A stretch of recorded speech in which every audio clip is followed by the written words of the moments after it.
আসসালামু আলাইকুম। Israel Iran সংঘাত বৈশ্বিক অর্থনীতি ও মানবতার জন্য এক গভীর সংকট। ইসরায়েল ইরান সংঘাত ক্রমশ একটি জটিল ও উদ্বেগজনক পরিস্থিতির দিকে অগ্রসর হচ্ছে, যা শুধু মধ্যপ্রাচ্যে নয়, সমগ্র এশিয়া তথা বৈশ্বিক অর্থনীতির উপর মারাত্মক প্রভাব ফেলতে পারে। এই যুদ্ধে দীর্ঘায়িত হলে এর বহুমাত্রিক ক্ষতির আশঙ্কা দিন দিন বৃদ্ধি পাচ্ছে। প্রথমত, অর্থনীতির ক্ষেত্রে এর প্রভাব হবে অত্যন্ত গভীর।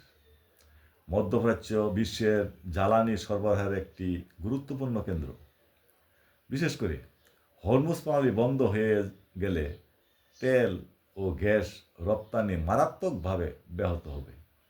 এর ফলে জ্বালানি সংকট দেখা দেবে, শিল্প কারখানার উৎপাদন কমে যাবে বা অনেক ক্ষেত্রে বন্ধ হয়ে যেতে পারে। এতে বেকারত্বের হার বৃদ্ধি পাবে এবং সাধারণ মানুষের জীবনযাত্রা কঠিন হয়ে উঠবে।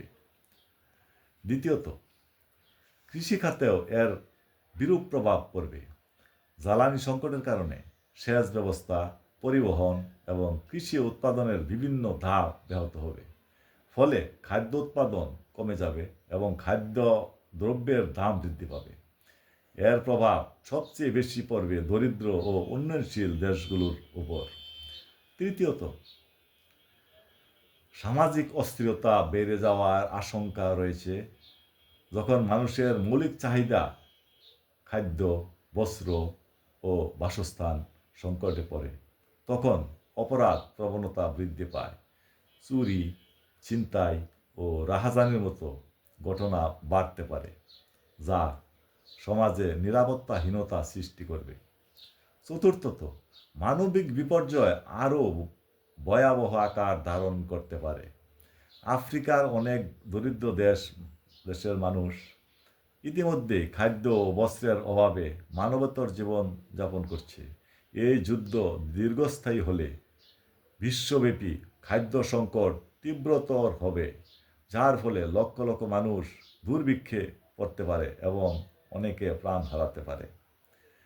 এই প্রেক্ষাপটে সময় ক্ষেপণ না করে আন্তর্জাতিক সম্প্রদায়ের দ্রুত পদক্ষেপ গ্রহণ করা অত্যন্ত জরুরি।